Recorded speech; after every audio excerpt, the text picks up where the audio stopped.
근데 이제 자유주의가 이렇게 큰 장점을 갖고 있는 딱 하나 문제가 있어요, 자유주의. 뭐냐면은, 자유주의가 말이야. 이기적인 자유주의로 가면은,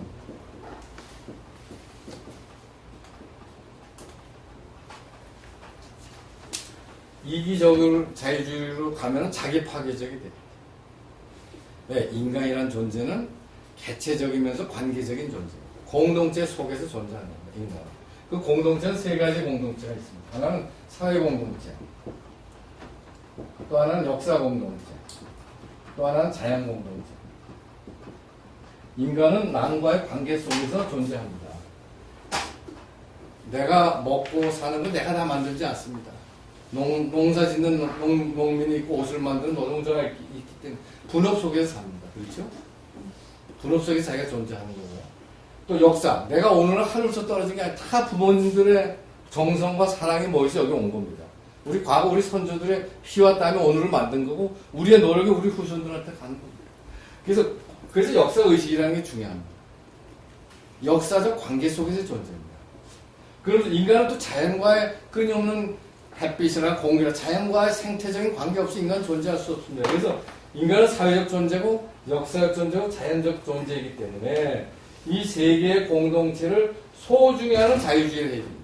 이거를 가볍게 생각하는 이기적 자유주의라면 자유주의가 낮은 단계의 자유주의가 되고 초민족 자유주의가 되고 장기적으로 자유주의가 실패합니다.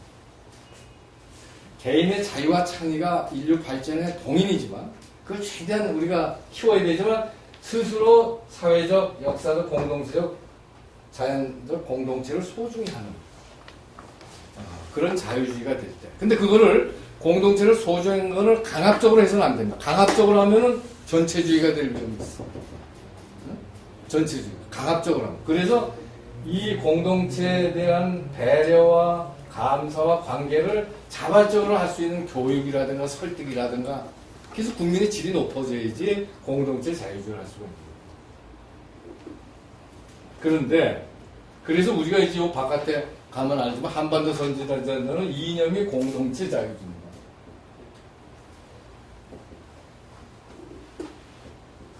자유주의를 기본으로 하되 공동체를 소중히 하는 자유주의를 해야지 이것이 개인도 행복하고 국가도 발전한다. 그런데 지금 어떤 문제가 있냐면은 남북한 간의 자유주의와 전체주의가의 싸움인데 이것이 승리를 하는 게 바람직하다고 그러는데 대한민국 안에서는 지금 이게 싸우고 있어요. 제가 보기에. 여기서 이제 그게 무슨 얘기냐? 요거는 자유주의와 전체주의는 이건 근대라고 그러면 자유주의가 근대라고 하면 전근대입니다. 전근대. 봉건주의죠, 사실은. 전근대와 근대의 싸움이라고 보죠. 공동체주의와 분열주의는 국익을 생각하는 사람들과 사익을 생각하는 사람들의 싸움입니다. 이게 대한민국은 공동체를 소중히 하려는 생각과 공동체보다는 자기 지역주의, 자기 그룹, 자기 계급, 자기 동창 하는 소위 분열, 동당주의죠, 있죠. 이거를 국익보다 앞세우려고 하는 집단 간에 지금 엄청난 제가 보기에는 갈등이 남아내 있습니다. 그래서 국익을 생각하고 공동체를 생각하는 그룹과 아니다, 우리 지역, 우리 동창, 우리 고향, 우리 학교, 우리 회사의 이익을 국익보다 앞서려고 하는 이 두 갈등이 지금 있는 거예요. 이것이 크면은 그 나라는 망하게 돼 있습니다. 이것이 커도 망합니다. 전체주의가 커면 백성이 망하고 이것이 크면 나라가 망합니다. 그래서 대한민국 병이 남북한 간에는 이런 갈등이 있지만 남한 안에서 지금 이런 갈등이 있어요.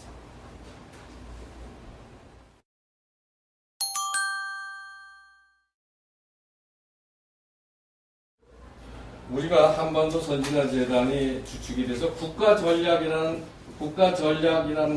개념을 많이 만들고 국가전략 포럼이라는 것도 만들고 지금 그러는데 대한민국에서 국가 전체가 나아갈 방향을 고민하는 데가 없어요.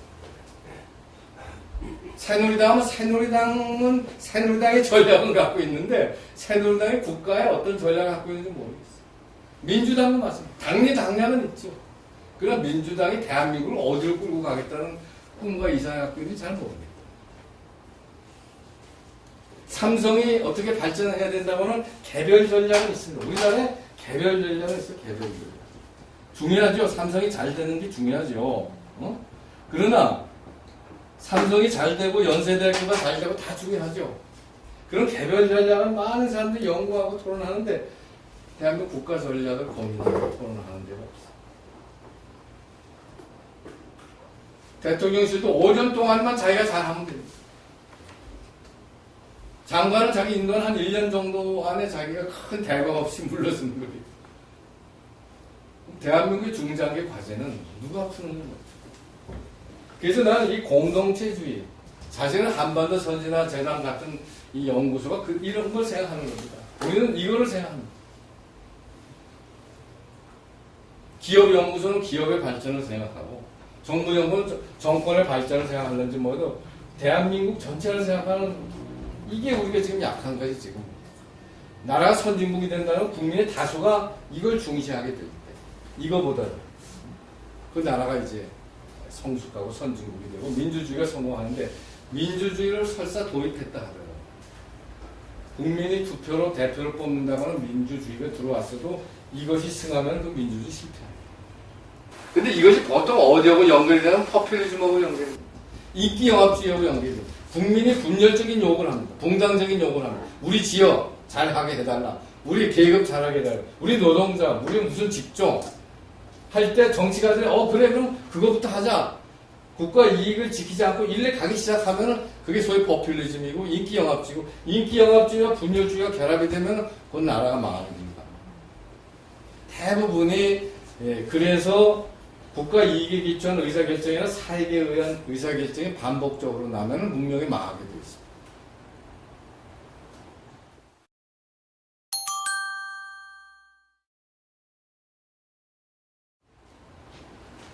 그래서 제가 말씀드리려고 하는 것은 자유주의와 공동체를 소중히 하는 가치를 가지고 우리가 통일의 태도로 가야 되고 통일 후도 이 두 가지를 소중히 하는 원칙에 의해서 이제 통일 국가를 우리가 만들어 나가야 되고 지금 여러 가지 어려운 문제를 풀어나가야 된다. 이렇게 이제 말씀을 드립니다. 근데 재밌는 거는 이 공동체 자유주의를 한 2007년, 한 8년 정도에 우리가 책을 냈어요. 한반도 선진화제라면서 교수들하고 같이 해서. 책을 냈는데 중국에 가니까 중국에 공산당 학교가 있습니다. 단교 학교에서 교수가 이 책을 읽고 있었어요. 그래서 내가 놀라서 이게 무슨 어떻게 너희들이 이걸 읽느냐 그랬더니 중국에도 이런 고민이 있는 거예요. 모택동이 끝나고 등소동이 등장해서 물질적인 풍요는 막 커졌어요. 산업화하고 경제적으로 많이 지금 잘 살게 되지 않습니까? 그러나 그 안에 빈부격차도 심하고 부패도 심하고 그러지 않습니까? 근데 이걸 중국의 인민을 하나 묶을 수 있는 사상이 없는 거예요. 그래서 한국은 산업화하고 민주도 했으니 한국에 뭔가 있나 하고 와서 우리도 모르게 찾아본 거예요. 책방도 가고 뭐 도서관도 찾아보다가 이걸 본 거예요. 그래서 갖고 가서 연구하는 게 굉장히 동감이 된다는 거예요. 근데 이거 썼던 친구가 나타나니까 얼마나 이제 반가웠겠어요. 자기 발로 찾아왔습니다.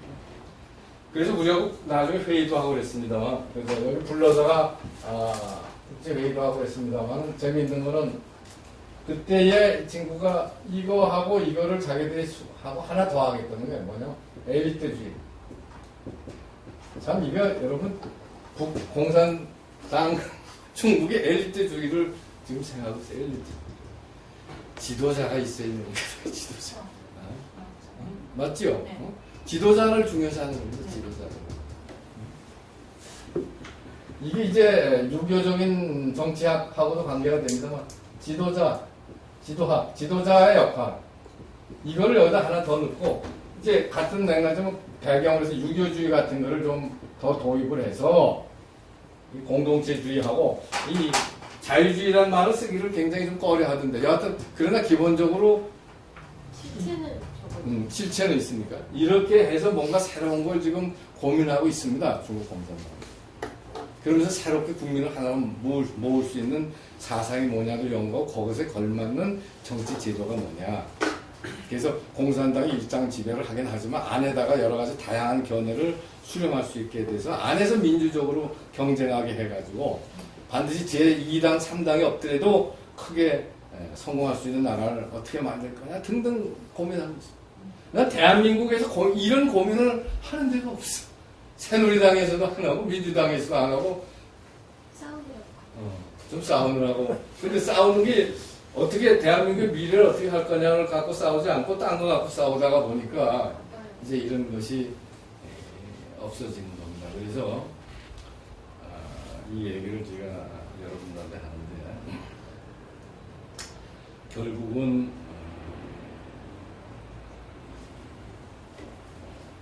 공동체주의를 해야지 이기적 자유주의로 가지 않냐고 사회 공동체, 역사 공동체, 자연 공동체를 소중히 하는 시장 경제, 자본주의도 만들 수 있고 공동체주의가 있어야지 지도자는 지도자의 윤리를 가질 수가 있습니다. 지도자의 윤리와 또 어떤 지도자를 따라가는 사람들의 도리 이런 것이 서로 다 공동체주의에서 나오는데 이런 부분을 우리가 대한민국에서는 그동안 산업화 민주화하면서 이걸 많이 깼어요. 제가 보기에. 이걸 다시 살려야 됩니다. 그러면서 우리가 자유주의와 전체주의에서는 자유. 그래서 자유주의와 공동체가 사실은 대한민국 앞으로 나아갈 길이다 이렇게 말씀드릴 수가 있습니다.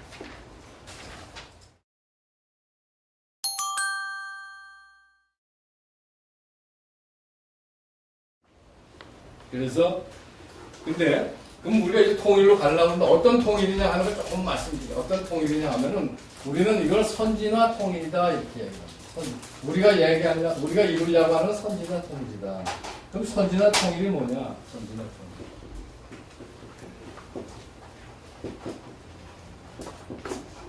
첫째는 선진화 통일이라는 거는 첫째는 이거는 기본적으로 선진화 통일은 우리가 분단 이전으로 돌아가는 것이 아닙니다.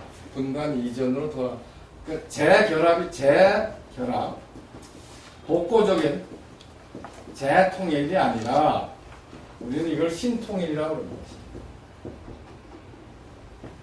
분단 이전으로 돌아가서 재결합하는 것이 아니라 신통일은 창조적인 통일, 새로운 국가를 만드는 통일입니다. 1948년 전, 1945년 전으로 돌아가는 통일이 아니라 신통일, 뉴 유니피케이션, 신통일은 창조 국가를, 창조적인 통일 국가를 만드는 통일이 되겠다. 두 번째, 기본적으로 선진화 통일은 한반도 전체를 선진화하는 통일이 된다. 한반도 전체를 선진국으로 만드는 통일입니다. 한반도 전체를 선진국으로 만드는 통일이 되고 더 나아가서는 한반도만 아니라 동아시아 전체를 동북아를 선진국으로 만드는 통일이다. 아까 말씀드렸지만 한반도가 선진화되고 그걸 기초해서 만주라든가 극동이라든가 해서 동아시아 전체를 선진국으로 선진화하는 통일이 됩니다. 이게 우리가 목표로 하는 통일이고 세 번째는 통일의 원칙이 아까 말씀드린 공동체를 소중히 하는 자유주의에 기초한 그러한 나라를 만들고 그러한 시대를 열겠다. 이게 우리가 얘기하는 선진화 통일 세 가지. 충분히 개념적으로 선진화 통일론을 이해하실 수 있습니다.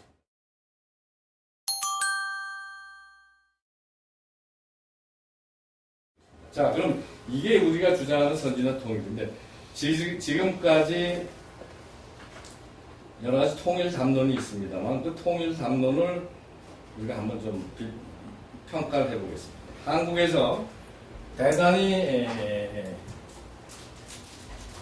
지배적인 통일 담론 중에 하나가 뭐냐 하면은 평화통일론이 있습니다.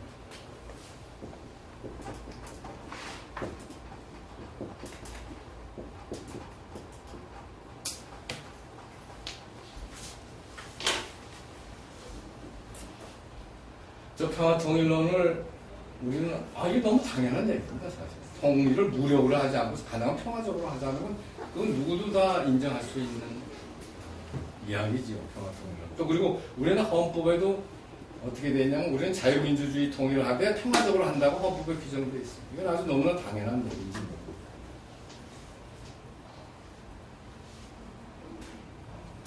그래서 통일론을 주장하다가 뭐 당연한데 이제 근데 요 평화통일론에는 몇 가지 아주 우리가 심각한 문제가 있는 걸 우리가 알고 평화통일론을 주장해야 된다. 이걸 제가 좀 오늘 말씀드리고 싶습니다. 평화통일론. 그래서 평화에는 두 종류의 평화가 있습니다. 평화에는 두 종류가 있습니다. 하나는 분단 평화입니다. 하나는 통일 평화입니다. 그건 뭐냐면은 분단 상태를 그대로 두고 분단 위에 평화를 유지하는 겁니다. 이게 분단 평화입니다. 그렇죠? 이 분단 평화는 이거를 많이 강조하면 통일과는 반대가 됩니다. 그러니까 분단 평화는 현상 유지입니다. 그렇죠? 현상 유지. 이게 현상 유지입니다. 현상 유지. 근데 사실은 한반도의 평화는 기본적으로 통일 평화에 됩니다. 통일을 통해서 평화의 시대가 열리는 거지. 분단을 두고는 평화의 시대가 사실은 열리기 어렵습니다. 현상을 관리하는 거죠. 근데 이것에 대해서 구별을 하지 아니하고 우리가 평화 통일을 얘기하다 보면은 어떤 문제가 등장하냐면은 평화를 주장하다가 분단에 안주하는 논리가 나오고 있어요. 분단을 그냥 인정하고 분단에 안주하게 됩니다. 분단 평화를 해서 분단 안주가 됩니다. 그리고 또 좀 더 심한 경우에는 어떤 식으로까지 얘기가 발전할 수 있냐면은 이 분단에 안주하고 분단 평화를 유지하려니까 북한을 자극하지 말자 이렇게 발전할 수 있죠. 그렇죠? 북한을 자극하지 말자.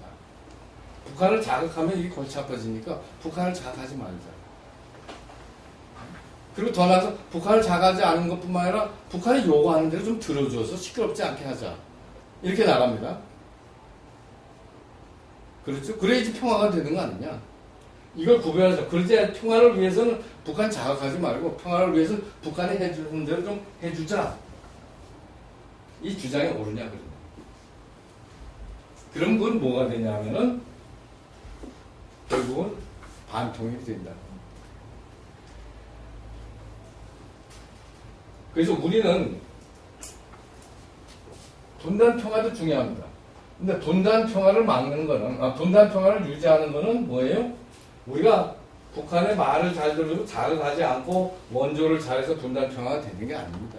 북한이 지금까지 왜 안 쳐들어왔어요? 남한의 강력한 안보 의지와 그 다음에 미군의 존재, 우리의 국방력, 이것이 북한을 막은 겁니다. 분단 평화를 깨는 거를. 전쟁을 막은 건 이 힘입니다. 우리가 북한을 자극하지 않고 북한이 도와달라고 할 때 그냥 쌀을 퍼주지 않아서 퍼줬기 때문에 평화가 유지되는 그런 나라는 없습니다. 그러니까 분단 평화도 중요합니다만 분단 평화는 강력한 국방과 안보를 갖고 분단 평화를 유지하고 우리가 목표하는 통일 평화입니다. 근데 평화 통일을 자꾸만 얘기하다가 말이죠. 요즘 어떻게 되는 줄 아세요? 여러분 어디까지 지금 나가냐 하면은 우리 사회에서 평화냐 통일이냐 이렇게 평화냐 전쟁이냐로 나갑니다. 이게 지금 한국의 좌파들이 주장하기 시작하는 거예요. 지금 지방에 가면 이런 플래카드가 있어요. 평화냐 전쟁이냐. 평화냐 전쟁이냐.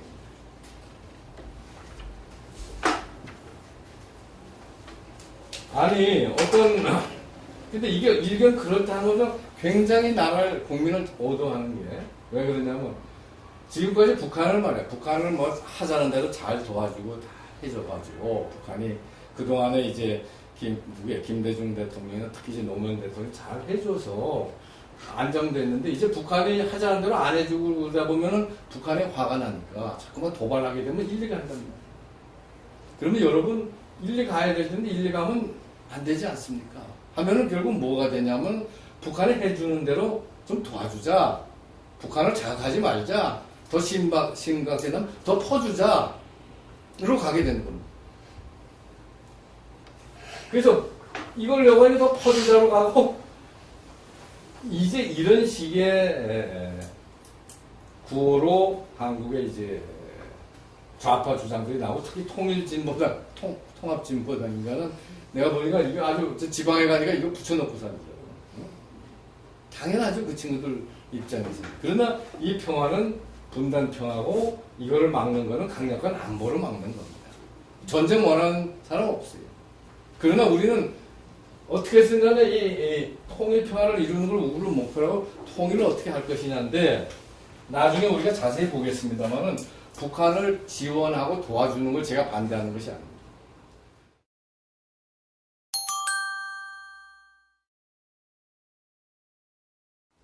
북한을 지원하고 도와주는 것도 아주 중요합니다. 지원하고 도와주는 것도 교류, 지원 교류, 이게 굉장히 중요합니다. 북한. 근데 나중에 다시 보겠지만 하나만 제가 말씀드리고 나가요. 독일에서는 동독이 서독에 많은 지원을 했어요. 경제적으로 지원도 하고 했지만 그 지원할 때 반드시 조건이 있었어요. 그냥 지원한 적이 없습니다. 그래서 많은 지원했지만 24,000명, 굉장히 많은 수입니다. 24,000명. 24,000명의 정치범을 동독에서 서독으로 갖고 왔어요. 돈을 준 대신. 그리고 아마 가족만 해서 23만 명인가 가져갔을 것 같아요. 가족, 이 정치범의 가족까지. 지원한 것의 대가로. 그리고 동독에서 서독 텔레비를 보게끔 만들었고, 가족이 아플 때는 상호 방문해서 집까지 방문할 수 있게 했어요. 이런 모든 조건, 소위 상호주의 조건을 놓고 동독에 지원을 했고, 지원은 그것을, 그러니까 동독 사회를 변화시키는 걸 조건으로 해서 지원을 한 겁니다. 한국은 지난 좌파 정부 때는 어떻게 했느냐, 8년 동안, 아니, 10년 동안 약 8조를 우리가 북한에 줬는데, 북한에서 납북어부 한 사람도 데리고 오지 않았습니다. 납북어부를 보내달라고도 안 했습니다. 그러니까 그 돈이 어디로 가느냐가 문제가 될 수가 있어요. 그래서 지원과 교류를 하는데도 목적을 어디에 두느냐. 지원과 교류가 북한의 변화의 목적을 두느냐, 변화. 북한을 조금이라도 정상국가로 만드는 변화 쪽으로. 북한이 정상국가로 만들어야지 통일할 거 아니겠어요. 정상국가라는 게 세 가지입니다. 첫째, 외국하고 약속하는 건 좀 지킬 줄 알자. 아주 기본이에요.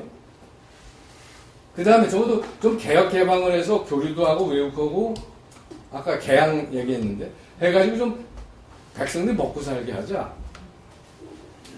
그리고 기본적인 인권들. 이거 좀 지켜주고, 그 다음에 전쟁은 좀 하지 말자. 핵 같은 거 개발하지 않고. 아주 기본적인, 정상국가로 변화시키기 위해서 북한을 조금씩 그런 방향을 유도하기 위해서 지원도 하고 교류도 하는 건 좋은데, 이런 게 전혀 없었어요, 그러니까 그것이, 그 돈이, 그 지원이 어디로 갔느냐를 시비 안 할 수 없는 거죠. 근데, 여하튼, 그러면서 이제 평화통일론이라는 이름 하에서 지원을, 그렇게 상호주의가 없는 지원을 해왔다, 이렇게 볼 수가 있습니다. 근데, 그러니까 이제 이렇게 뭐라고. 그래서, 이렇게 심하게 되면은 평화냐 전쟁이냐인데, 전쟁을 일으키는 게 북한이 아니라 남한의 정부가 북한을 도와주지 않아서 전쟁 난다, 이런 식으로 갑니다. 이제 글리 몰고 가려고 하는 게 이제. 남한이 북한을 하자는 대로 좀 도와주지 않아서. 도와주는 게 중요하죠. 이런 조건을 가지고 북한을 조금씩 더 변화시키면서 도와주는 건 우리가 다 환영하지만, 이거 안 하고 도와주면 결국 누굴 도와주는 게 되느냐. 북한 체제를 공고하고 강화시키게 되면은 그건 반통일이 되지. 평화란 이름의 반통일이 되는 거지. 그건 곤란하다는 거죠. 그런데 이제 통합진보당은 이렇게 이제 깃발을 들고 나가는 거죠. 그래갖고 우리는 다 평화를 원하는데, 분단 평화전 평화 원하는데, 남한이 북한을 자꾸만 자극을 해서 북한이 핵도 개발하고 전쟁하고 많이 큰일 났다. 이 남한 정권을 이거 바꾸자. 이게 그 사람들이 논리야. 응? 그렇죠. 그렇게 이제, 그래서 평화통일론은 좋지만은 평화통일론이 통일 부의 평화로 가기 위해서 우리가 노력을 하자. 그리고 가능한 평화적인 방법을 하는 건 좋은데 이걸 자꾸만 강조하다 보면 이게 없어지고 이걸 얘기하고